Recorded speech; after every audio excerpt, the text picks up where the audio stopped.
Hello yours guys, क्या हाल चाल है। आज की इस वाली वीडियो में मैं एक न्यू एनिमे एक्सप्लेन करने जा रहा हूँ जिसका नाम है फेलियर फ्रेम। एपिसोड की स्टार्टिंग में हमको दिखाया जाता है कि एक बंदा एक बच्चे को पीट रहा होता है और वो बच्चा हमारा मेन कैरेक्टर होता है और वहाँ पर बैठी हुई लेडी भी उसको बचा नहीं रही होती है और हमारा मेन कैरेक्टर उससे सॉरी बोल रहा होता है बार बार। और तभी सीन शिफ्ट होता है, हमको दिखाया जाता है कि ओयामाडा क्लास प्रेसिडेंट सोगू को रोमांस नोवेल पढ़ने से उसको बुली कर रहा होता है और कोई भी उसको बचा नहीं रहा होता है। और हमारा मेन कैरेक्टर हमको बताता है कि ये बस हमको ट्रिप पर लेकर जा रही है जहाँ ओयामाडा सोगू को परेशान कर रहा होता है और दूसरे बंदे भी उनके ऊपर हंस रहे हैं। और हमारे टीचर को तो इससे कुछ घंटा फर्क नहीं पड़ रहा है। हाँ, मुझे पता है कि अगर मैं इसे यहाँ पर रोकूंगा तो मैं बहुत कूल लगूंगा, पर लेकिन मेरे जैसा पर्सन जो कि बहुत कमजोर है, जिसे बहुत आराम से हराया जा सकता है, जो चाहे मर्जी कर ले, पर लेकिन इनको कुछ भी फर्क नहीं पड़ेगा। पर लेकिन वो फिर भी उसको बचाने के लिए उठ जाता है और ओयामाडा बोलता है कि तुम तो टोगो मेमोरी हो ना, तो तुम बीच में क्यों आ रहे हो। और मेमोरी बोलता है कि वो बहुत ज्यादा परेशान हो रही है तो इसे परेशान करना बंद करो तुम। और ओयामाडा ये सुनकर हंसने लग जाता है और वो बोलता है कि तुम मेरा क्या ही बिगाड़ लोगे। और इतने में किरीहाया बोलता है कि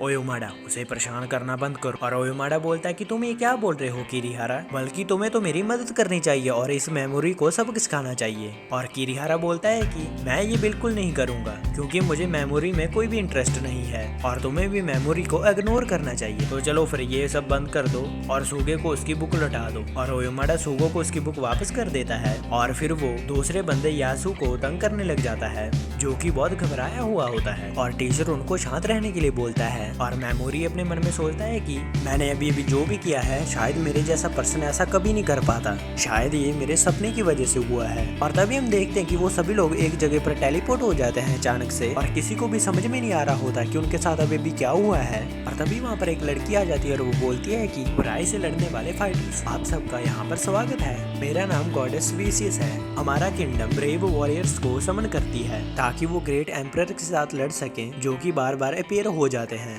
200 साल पहले हीरोज ने उस एम्परर को हरा दिया था, पर लेकिन अब वो दोबारा से जिंदा हो गया है। तो इसलिए दूसरी दुनिया के चूज किए हुए हीरोज, आप हमें अपनी ताकत दें ताकि हम उस डीमन एम्परर को हरा सकें। और हम देखते हैं कि किसी को भी ये विश्वास नहीं हो रहा होता है कि वो लोग दूसरी दुनिया में आए हुए होते हैं। और तभी उनका टीचर उस गॉडेस के चंगू मंगू देखता है और वो बोलता है कि हाँ, मुझे पूरा यकीन है कि हम दूसरे वर्ल्ड में आए हुए हैं और तुम लोग चुपचाप इनकी बात सुनो। और तभी मेमोरी अपने मन में सोचता है कि ये तो ऐसा लग रहा है कि जैसे मैं एक सपना देख रहा हूँ। और वो अपने आप को पिंच करता है और वो बोलता है कि पर लेकिन इसमें दर्द क्यों हो रहा है, क्या इसका मतलब हम सच में दूसरी दुनिया में आ गए हैं। और तभी किरीहारा बोलता है कि अच्छा, तो आप ये चाहते हैं कि हम दूसरे एम्परर को हरा दें, अगर हम आपका इसमें साथ ना दे तो क्या होगा। और वो गॉडेस बोलती कि तो मैं आपको आपकी दुनिया में वापस नहीं भेज सकती। और किरीहारा बोलता है कि क्या हमारी दुनिया में वापस जाने का कोई और रास्ता है। और वो गॉडेस बोलती है कि हम लोग रिवर्स समनिंग का यूज कर सकते हैं, पर लेकिन उसके लिए एक स्पेशल मैजिकल आइटम चाहिए जिसका नाम इवल एलिमेंट है और उसे सिर्फ 2 ही तरीकों से पाया जा सकता है।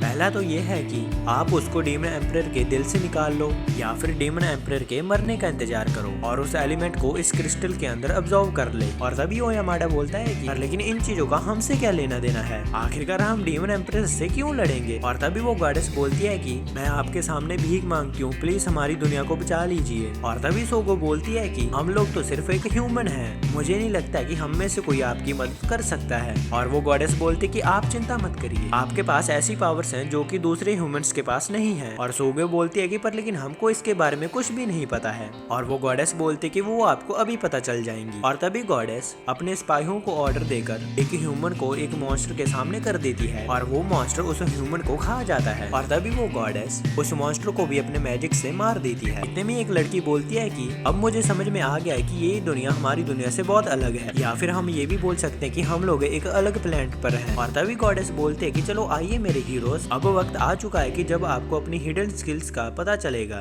तो इसलिए आप एक एक कर आगे आइए और इस क्रिस्टल के ऊपर अपना हाथ रखिए। और सभी बच्चों को उनकी पावर के हिसाब से रैंक दिए जाते हैं और हम देखते हैं कि ओयामाडा को ए रैंक मिलता है और किरीहारा को एस रैंक मिलता है और सोगो को भी एस रैंक मिलता है। और इतने में मेमोरी की भी बारी आ जाती है, पर लेकिन मेमोरी के पास तो बहुत कम मैजिक होता है। और मेमोरी पूछता है कि ये कौन सा रैंक है वैसे, पर लेकिन वो गॉडेस तो उसको इग्नोर ही कर देती जाती है और मेमोरी अपने मन में सोचता है कि मुझे लगता है कि मुझे दूसरी दुनिया में भी इग्नोर ही कर दिया जाएगा, लगता है कि मेरी जिंदगी में सिर्फ इग्नोर होना ही लिखा है। और उसके बाद यासू की बारी आ जाती है और उसकी बारी में तो क्रिस्टल ब्लैक हो जाता है और वो गॉडेस बोलती है कि ऐसा तो सिर्फ पास्ट में एक बार ही हुआ है और वो डार्क हीरो सच में बहुत ज्यादा ताकतवर था। और यासू बोलता है कि मुझे लगा ही था कि मेरे चमकने का वक्त आ चुका है। और उसके बाद गॉडेस उनको उनका स्टेटस चेक करना सिखाती है और हम देखते हैं कि मेमोरी की तो स्टेटस लेवल बहुत कम होता है और वो एक ई रैंक हीरो होता है और वो देखता है कि उसे एक स्किल मिली होती है जिसका नाम एबनॉर्मल स्टेट एंडोमेट होता है और उसके पास पैरालाइज और पॉइजन की स्किल होती है जिनका लेवल एक ही होता है। और गॉडेस बोलती है कि सभी को एक एक स्किल मिली होगी जो कि बहुत यूनिक होगी और कुछ लोग ऐसे भी होंगे जिन्हें ये बाद में मिलेगी। और इतने में ओयामाडा बोलता है कि आप बस भी कर जाइए और आप कितनी एक्सप्लेनेशन करेंगी। और उसका टीचर उसको चुप रहने के लिए बोलता है और ओयामाडा बोलता है कि एक डी रैंक बनते की एक ए रैंक के साथ इस तरह बात करने की हिम्मत कैसे हुई। और तभी वो गॉडेस बोलती है कि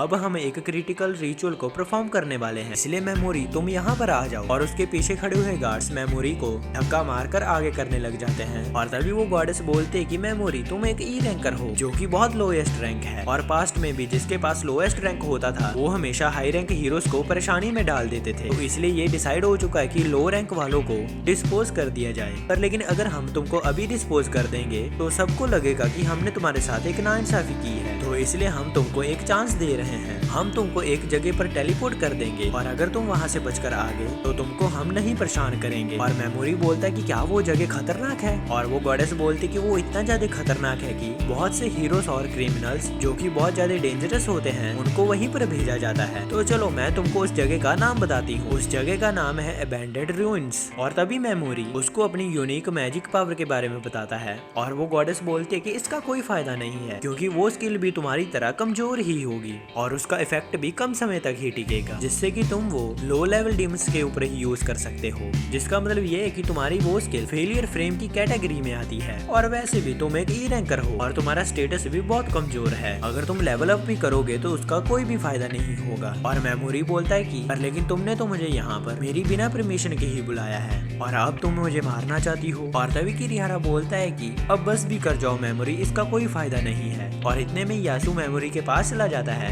और मेमोरी को पास्ट वाली बातें याद आ जाती हैं जहाँ पर मेमोरी ने यासू को बचाया होता है और उसको लगता है कि वो उसकी हेल्प करने के लिए आया है। पर लेकिन यासू तो उसका मजाक उड़ाने लग जाता है और वो वहाँ से चला जाता है। और तभी वो गॉडेस मेमोरी को एक लेदर पाउच देती है और वो उस रिचुअल को शुरू कर देती है। पर लेकिन सोगे इस चीज के खिलाफ होती है और वो उसको रोक रही होती है। पर लेकिन वो गॉडेस तो उसको मारकर पीछे हटा देती है और उसको बेहोश कर देती है। और मेमोरी भी अपने मैजिक से उसके ऊपर अटैक करता है। पर लेकिन उस गॉडेस को तो कुछ घंटा फर्क नहीं पड़ता है क्योंकि उसके आसपास एक शील्ड लगी होती है जो कि उसको एबनॉर्मल मैजिक से बचा कर रखता है। और किरिहारा भी उसके ऊपर अटैक कर देता है पर लेकिन उससे भी गॉडेस को कुछ फर्क नहीं पड़ता है। और हम देखते हैं कि सभी लोग मेमोरी को वहाँ से दफा हो जाने के लिए बोलते हैं और ये देखकर मेमोरी रोने लग जाता है। और मेमोरी के अंदर वाला बच्चा उसको बोलता है कि तुम क्यों रो रहे हो, चाहे तुम अपनी अंदर वाली पावर को जितना मर्जी रोक कर रख लो और एक गुड पर्सन बन जाओ, पर लेकिन तुम इस चीज को हमेशा हमेशा के लिए नहीं कर पाओगे। तुम्हें भी इस चीज से नफरत है ना, तो चलो फिर तुम इनको अपनी सच्चाई दिखाओ,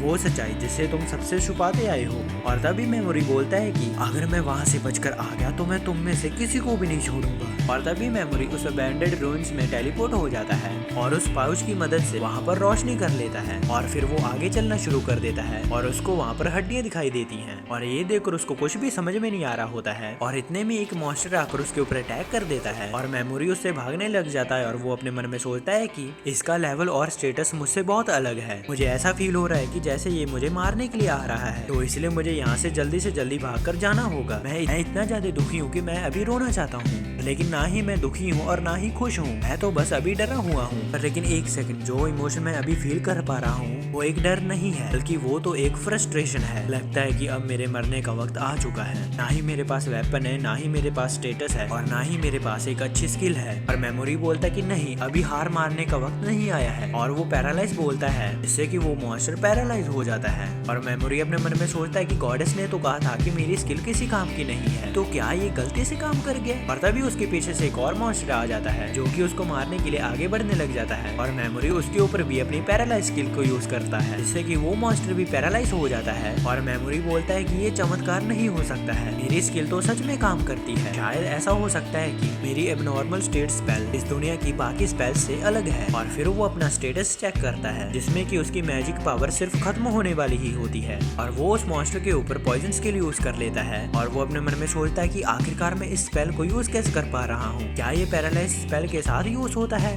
अब मुझे समझ में नहीं आ रहा है कि मैं आगे क्या करूँ। अब क्या होगा जब मैं अपनी पावर को बार बार यूज करता रहूंगा। और तभी हम देखते हैं कि दूसरा मॉन्स्टर नॉर्मल हो जाता है और मेमोरी अपने मन में सोचता है कि मुझे लगता है कि इसके ऊपर पैरालाइज स्पेल का असर हट चुका है। और वो बोलता है कि तुमने मुझे मारने की कोशिश की है, अब मुझे लगता है कि तुम मुझे मार कर ही हटोगे। क्या इस टाइम मुझे किसी को बचाने नहीं आना चाहिए। खैर मैं भी क्या ही सोच रहा हूँ, वो लोग मुझे यहाँ पर क्यों ही बचाने आएंगे, बल्कि वो लोग तो मुझे मरा हुआ देखना चाहते हैं। और तभी उसके अंदर वाला बच्चा बोलता है कि मैं हीरो नहीं हूँ, मैं तो बस एक बैकग्राउंड कैरेक्टर हूँ जिसे कि कोई भी बचाने वाला नहीं है, जिसे कि मुझे किसी के ऊपर भी भरोसा नहीं करना चाहिए और ना ही किसी से उम्मीद रखनी चाहिए। और तभी मेमोरी बोलता है कि मैं जीने के लिए तुमको मार डालूंगा, तो चलो फिर इसे शुरू करते हैं। और इसी के साथ हमारा ये एपिसोड खत्म हो जाता है। गाइस मुझे कमेंट कर बताइए कि आपको ये एनीमे कैसा लगा और चैनल को भी जरूर सब्सक्राइब कर लेना, क्योंकि हमको इस महीने के एंड तक 500 सब्सक्राइबर कंप्लीट करने हैं। वीडियो पसंद है तो वीडियो को लाइक और चैनल को सब्सक्राइब कर जरूर जाना और कमेंट भी कर देना कि आपको ये वीडियो कैसी लगी। मैं जा रहा हूँ, आप भी अपना जरूर ध्यान रखना। मैं मिलता हूँ आपको नेक्स्ट वीडियो में। Thanks for watching.